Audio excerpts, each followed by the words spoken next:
Are you wondering how to negotiate reasonable requests after home inspection? That's our topic today. Let's get started right after this.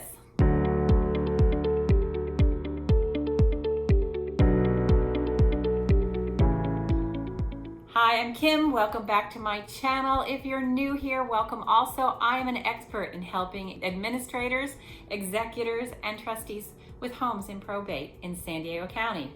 You may or may not be in the middle of a real estate transaction, and you may be doing your homework before you get into a transaction, wondering how to negotiate reasonable requests after home inspection.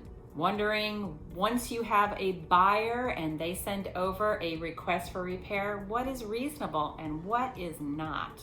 And how do you negotiate it? When I help a seller, although the California Association of Realtors purchase agreement defaults to 17 days for a buyer to be able to have a free look at your loved one's home, I always negotiate that 17 days down to 10 days. The reason is, why wait a full 17 days or longer to know if your buyer is going to stick in the transaction? I want my clients' homes to be on the market the least amount of time, and once they're off the market, that's important to have that also be the least amount of time, meaning to take a week away from that 17 days to 10 days, so that if for whatever reason your buyer decides they don't want to purchase the house after they have a home inspection, then we can quickly get on to the next buyer and not wait another 7+ days. Does that make sense? So during that 10-day period, your buyer is getting a look at the property. They're going to be checking out all the things that they really couldn't have known about the property when they first saw it. They're going to bring in a licensed inspector who's going to spend 3 hours or longer going all through the house looking at all the different things, such as the heat, the air conditioning, the hot water heater, the electrical, the plumbing, the roof, and more. What the buyers are really doing is determining if, once they've had this inspection, if they still love the house and want to go forward. Keep in mind that, of course, the buyers may have been in the home 1 or 2 times earlier, but there's no way that they could know about a lot of things involved in the structure and the amendments and the condition of the home. Part of this home inspection is so that they can find out the inner workings of your loved one's home and determine if everything's in a condition that they are willing to take the house that way, or if they are going to, in most cases, ask for some type of repair request. I've been helping sellers for about 20 years, and I've never, not even once, even when I was helping a buyer to purchase a new home, I never had a perfect home. They always need some type of repair. And buyers, in most cases, will hire a general inspector, and then they may also have more inspections, such as the main sewer line, or they may have an electrician come in and look at the electrical, or a plumber, or a roofer to say whether the roof is in good condition. Then once they have all those reports, their agent will sit down with them and they will draft a request for a repair document and submit that to me as your real estate broker. And then you and I will talk about that with all of the reports that they have gathered, so that we can look and see, what is legitimate. Since there isn't a perfect home, I've come up with a list of 7 factors to consider when we receive that request for repair from the buyer. Also, at the end of this video, I will share an approach that I used to have good negotiations with the buyer, so stick around. So once again, we are negotiating. Remember, we were negotiating at the beginning when the buyer submitted their offer so that we would get the highest price, best terms for you. Well, now we're negotiating again. And the truth of the matter is that this can be an emotional experience for both you and the buyer. So you may be feeling some emotion when dealing with this request for repair. That's why you have someone like me to help guide you through this entire process. And how we will do that is we will consider the following factors. We'll consider what is the current market value of the home. If we're selling a $1 million property and the buyer has a $10,000 request for repair, and as long as it's legitimate and has the reports from the inspectors to back up their request, $10,000 isn't that much. But if we're talking about a $500,000 condo, $10,000 is pretty significant, and we really want to work on negotiating a lower price if possible. I always look at the request for repair based on the price and the terms that the buyer is actually buying the house with. And the other side of that is you are representing an estate. And if there happens to be 10 beneficiaries and the property's selling for $1 million, $1,000 per person to actually get the property sold is probably not asking for too much. The second thing is, what was the actual purchase price of the home?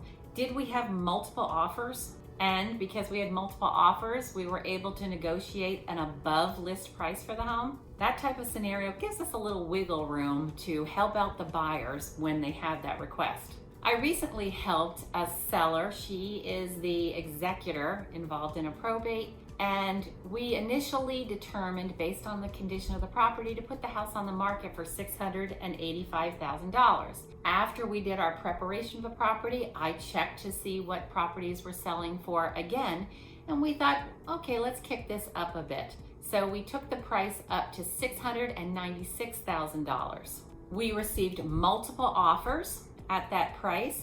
We had sold it for $696,000, and then the buyers did their inspection. And what happened was they had a main sewer line inspection, and the plumbing was really in bad condition, needed a lot of work done to make it so it was safe and really functional, which was about $11,000 in repairs that the buyers requested.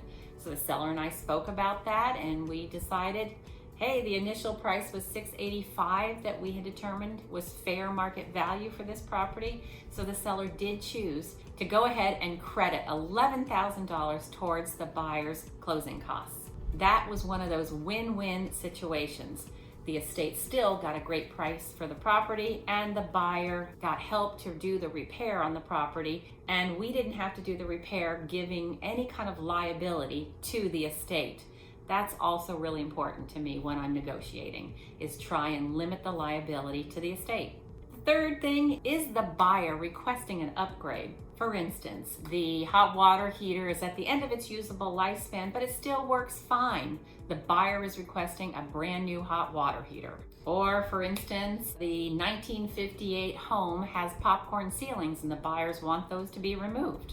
I don't think it's unreasonable for the buyer to request the hot water heater be replaced, but since it's still working, we would negotiate maybe 50% of what it would cost a hot water heater to be put in. It's probably going to stop working in the next few years.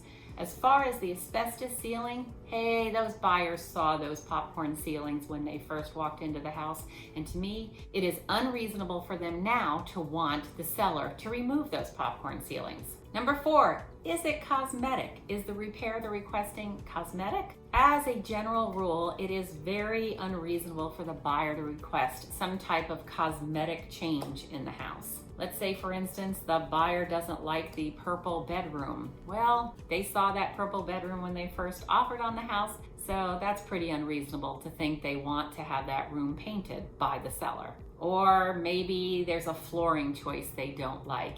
Those would be unreasonable requests, in my opinion. And number 5, if you were to buy the home, would you want something to be fixed? Would you be asking for that repair? Let's say, for instance, that the kitchen is quite old and the sink is all stained and chipped, and the buyer is asking you to gut the kitchen and replace things. That is unreasonable for the buyer, again, to request that type of a repair. If, for instance, the stove turns out to be not working, perhaps that isn't unreasonable for the buyer to want you to replace or repair the stove. Again, we would go ahead and negotiate a dollar amount towards that repair so that the buyer could take care of it after the close of escrow, limiting the liability to the estate. It's important that you understand that the real estate market does change. If we are in a seller's market, like we are right now, the seller has more ability to negotiate things. And the buyers, they may still ask for a lot of things, but a lot of times they're asking for more than they really want. so that we can kind of meet in the middle. In this particular market, many buyers have missed out on homes, and so they are more lenient about not getting all of their requests taken care of. In a buyer's market, the seller may have to be more generous with what they donate towards the buyer's closing costs. Another thing that you should be aware of is that when a buyer has reports done, has all these inspections, and they receive all these reports, once the buyer's agent sends them to me and I send them to you, they are now a material fact that must be disclosed to any future buyers.